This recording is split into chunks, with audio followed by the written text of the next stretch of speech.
Chelsea Football Club all of a sudden have competition from PSG for Victor Osimhen. We've seen this before. We're going to lose the battle, aren't we? We've got the story. Raheem Sterling, his world is going upside down when it comes to football Twitter, because all of a sudden everyone wants to sell him, and now the newspapers are coming out with stories that are from the past, with Todd Boehly telling him off in front of everyone, Todd Boehly calling him out, and Matt Law is adding to the fuel. We've got the quotes, we've got the stories. Oh yeah, and he rejected a bid that could have made him the third best paid player in world football, just behind Karim Benzema and Cristiano Ronaldo. We'll talk about that. And then we've got the preview. The preview for a massive game. The litmus test. Everybody needs to understand.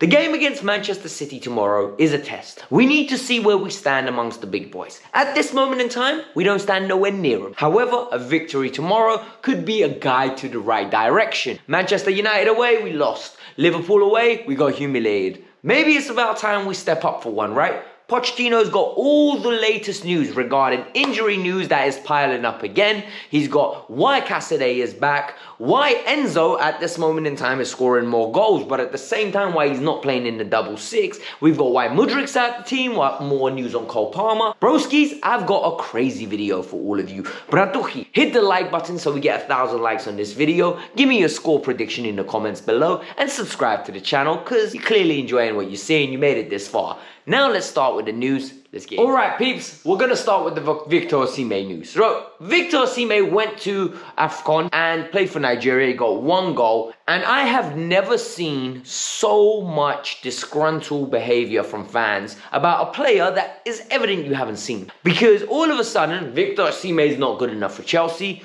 We can't spend 105 million when 10 days before the tournament, everyone was like, pay the money, pay the money, pay the money. And there's a whole U-turn on the player, which just tells me one thing. You've never watched him play. You're going off the hype. You're going off what other people are saying. You're literally regurgitating everyone's voice. For me, I've got no change in thoughts because I've seen better players than Victor Osimhen go to AFCON and not be able to adapt to the environment or perform in the tournament. Didier Drogba's one of them. I think Didier Drogba has never won the AFCON, and some would even say has been underwhelming in so many AFCON tournaments. So for me to say Victor Osimhen is not good enough for Chelsea and not good enough for the Premier League is myth. If you want to say the fee of 105 million isn't good enough, then we can be cool there and we can agree on that, because that's just a different conversation. However, there's new news coming out and David Ornstein is saying this, and this is very weird because David doesn't normally talk about Italian and French clubs without any English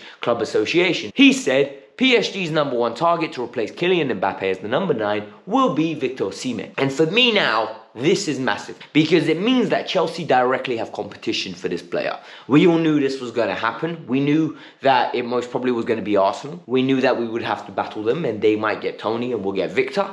But when PSG are in the running, that's when problems arise, peeps. Because Hakimi, they outbid us. Ugarte, they outbid us. And many others in our recent history were going up against them for a player. They have destroyed us and humiliated us.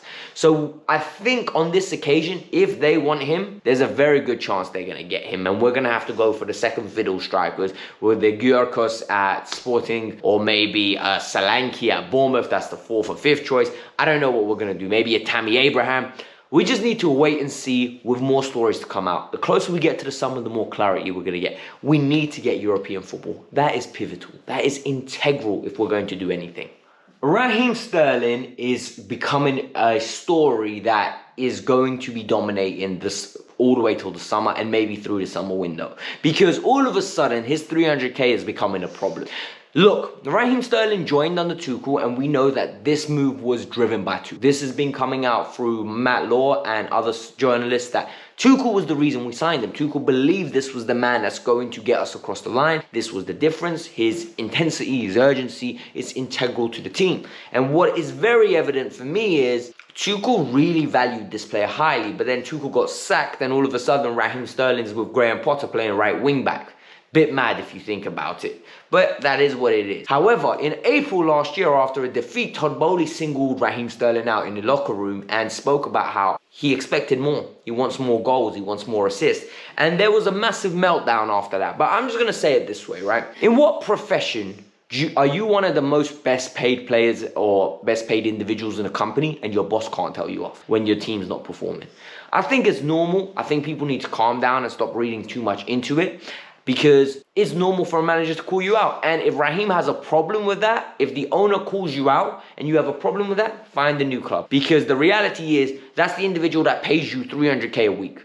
If you're not performing, I don't blame him not being upset. Like, he has to be upset. In that situation, he needs to be furious, because I'm giving all this money and you're performing like a 21-year-old. You're not consistent. I can't count on you on a regular basis. And there's a year and a half on. It's nearly 2 years of Raheem Sterling at Chelsea, and we're seeing a similar pattern, right? Great in one game, 3 bad games. Great in one game, 3 bad games. And that is a trend that we can't accept from a 28, 29-year-old. He needs to be better. Good player, but he needs to be better. Like, I am of the mindset that he's got so much talent. Furthermore, there was a massive bid coming in for him in the summer. A bid that would have made him the 3rd best paid player in the world, behind Cristiano Ronaldo and Karim Benzema. A Saudi bid came in, and this is coming from Matt Law, and they were heavily pushing to get him. However, and this is a big however, Raheem had no intention of leaving. And if you think about it, right, why would Raheem want to leave? Raheem's made more money than most players make in their whole career. He went to Liverpool, shone so well that he went to Manchester City for a huge fee at a young age. And not only did he perform there, he hit numbers and he won trophies, meaning more bonuses, good salary, and then he moved to Chelsea for 300k, guaranteed. Look, there's only so much money you can make until making more money doesn't really excite you and you start valuing other stuff. Like, for example, being back home. And now he is back home. He's back in London. And let's be honest, Raheem Sterling never was a Chelsea fan. It was not like, oh my God, I need to join Chelsea. It was more so, I need to be back in London. So whether it was Arsenal, whether it was West Ham paying him that kind of crazy money, Crystal Palace, Millwall, QPR, he would have went. And I'm not calling him anything negative with that. It's just the reality of life. You go to where you make the most money. It's got nothing to do. He's not a Chelsea fan. You can't expect anything from him. So we just need performances from him, and I don't blame him for rejecting that Saudi Arabia move. Yes, the money would have been crazy, would have been life-changing, but the reality is, would I want to go and move to Saudi Arabia after, from the age of 15, I've been living in Liverpool to Manchester? I just want to come home, straight away move to Saudi for more money than when I'm already a millionaire and his investments most probably have got him sorted? Nah, not for me. I'm staying put. Sorry, money sounds great, but that's only helpful for Chelsea. It's not helpful for him. Alright, so tomorrow we've got a massive game. We've got Manchester City away, and the reality is, our away form in the league has been nothing short of preposterous. I don't think I'm being harsh when I say that. Manchester United away, lost. Liverpool away, lost. West Ham away, lost. Newcastle away, lost. Need I continue? The only win that can come to my head is Tottenham away. And they're Spurs, they're bottle jobs. So we did our jobs, we went there and beat them. But the reality is, we've got some injury news, and Pochetitno in his press conference was very eager to talk about this. So, number one, Silva's out. Silva's on a day-to-day basis. We're going to find out soon when he's going to be back. However, he is out of the game. Pochettino said it's a big shame. He's a big player for us. Agreed with that. A lot of you are happy because you wanted him out of the team. Let's see how we fare with him out of the team. Missing the leadership. Good news though, we've got Gusto and Colwell fit. Both players are okay, ready to go. Meaning, we've got Gusto at right back, most likely a partnership of Ben Chilwell, Colwell, Disasi and Gusto. Let's see how that fares against Manchester City. We're going to have to be smart, we're going to have to be compact, and they're going to have to be communicating through the roof because it's going to be integral. A big change is going to happen in goal. I've got a terrible feeling that he's going to do this. I think he's going to put Robert Sanchez back in goal. I think Petrovic is going to be dropping down to the bench. I think that is going to be a criminal move, but he said, I'm not going to tell you what I'm doing yet, but Sanchez is ready and available. For me, if Sanchez plays tomorrow, it is the epitome of favoritism and you cost for a bigger fee, so you're going to play. Because no one can convince me Sanchez is a better goalkeeper than Petrovic. Is he better at passing? Yes, but trust me, at Manchester City away, I need my keeper to be able to make stops. Nothing to do with his ability to kick. I need my keeper to make the basic stops. And for me, Petrovic has to be in goal. Furthermore, another injury, Carney Chukwuemeka. Carney's out again with an ankle injury this time. And I have no clue what is going on with Carney Chukwuemeka. Because all we heard is he had a knee injury, he was out for a few weeks, then he came back, and all of a sudden he can't run properly because they said they had to change the way he runs, and now he's got an ankle injury in training. This is turning out to be a horrible sign. This is up there with Romeo Lavia, it's up there with Reece James, it is up there with both of those players. And regarding both those players, this is information that came out recently. Reece James will be in training in April, and Romeo Lavia in April again. So they've basically missed the season. And this is absolutely crazy. Look at the players that we've had miss the season. Lavia, Reece James, and Fofana. All three are starters in this team. Like, it is beyond ridiculous at this point. The next one's very interesting, right? Because Mauricio Pochettino spoke about Cole Palmer and he was very complimentary. He said Cole Palmer's a phenomenal player. He's lucky he gets to play here on a weekly basis and show us what he can do. However, the competition at Manchester City was big. He's intelligent. He's smart. He basically praised the player through the roof. And rightly so. Cole Palmer, in my opinion, is the face of the team. For me, Cole Palmer's team. Enzo was brought in to be the face of the project. Caicedo was brought in to be the face of the project. Reality is the face of the project isn't Christopher Nkunku either. It is Cole Palmer. This is Cole Palmer's team. Where this team goes as far as Cole Palmer develops. And it's really shit to think that a £40 million signing is the one that has to lead the way when we spent £100 on two midfielders. We spent 60 million on a 26-year-old. We got Raheem Sterling, who's a 28, 29-year-old, and yet the 21-year-old kid has to be the one that leads the way. It's a bad feeling, but it is what it is. I hope he is available and ready to take on the responsibility. Another player who's not being given the luxury is Mikhailo Mudryk. So Pochettino basically said he needs to understand how it feels not to play for a while. He needs to be hungry, he needs to develop, and he needs to get better. For me, I think this is a cop. And the reason I think this is a cop-out is because I think he don't fancy him. I genuinely think that. I think he doesn't think Mudryk is good enough at this moment in time.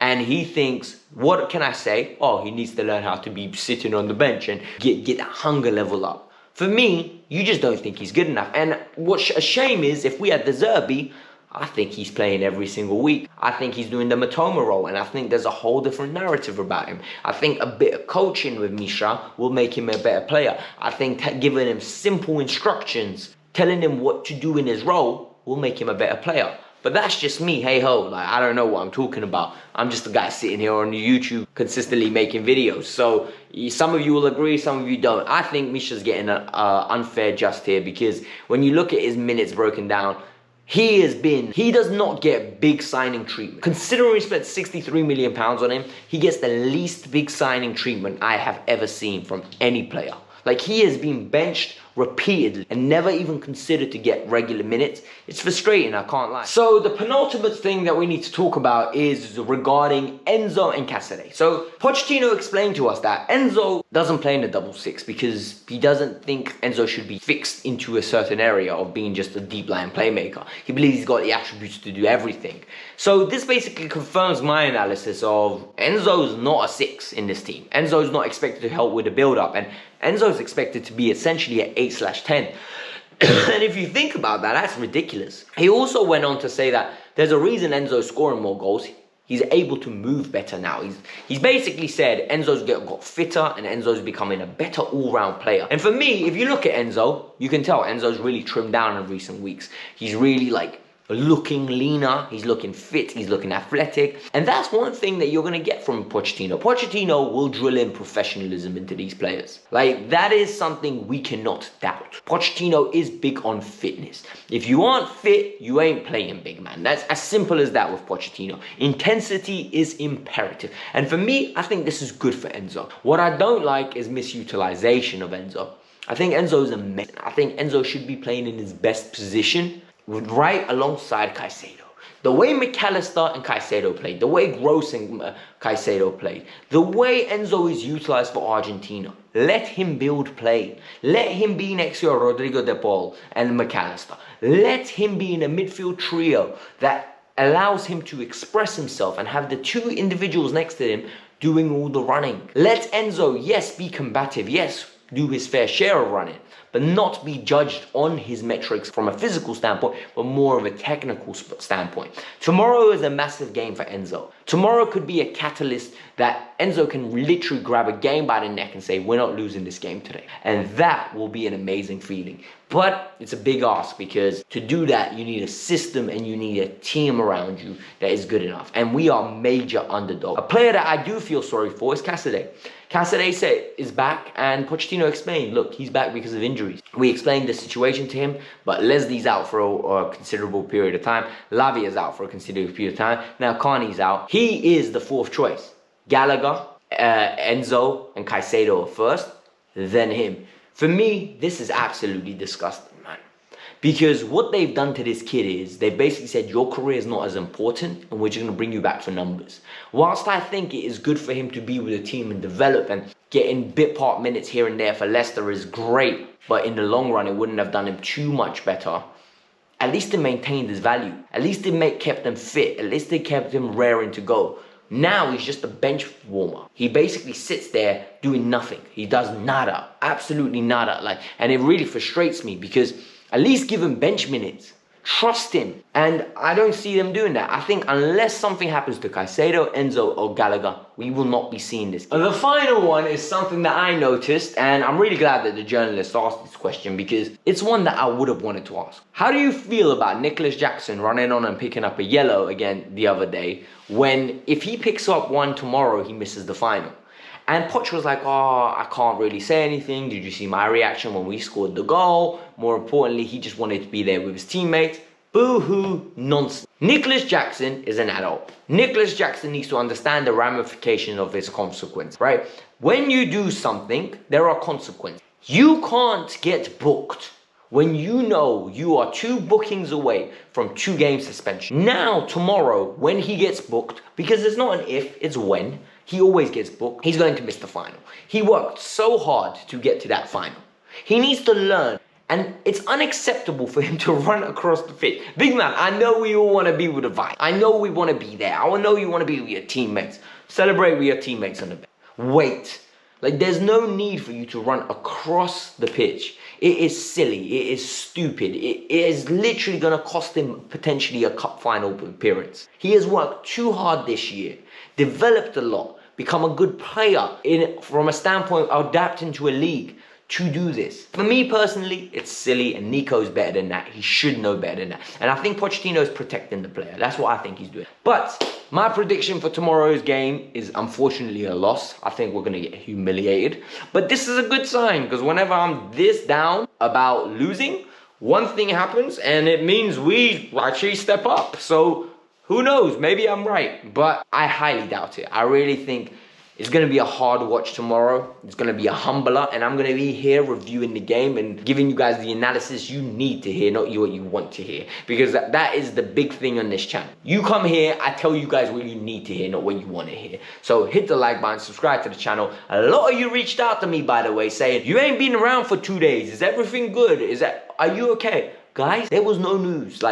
There was no need for me to give you guys some news and just waste your time. I'm here to give you content that you're going to enjoy and thoroughly lap up. I'm not here to make content that you're going to be bored of and then you're going to get off my channel. I want you guys to enjoy it. I want you guys to love it. Thank you, Bratuki, for caring about me. It genuinely means a lot. Peace out. I'm out. Have a lovely day. Bye.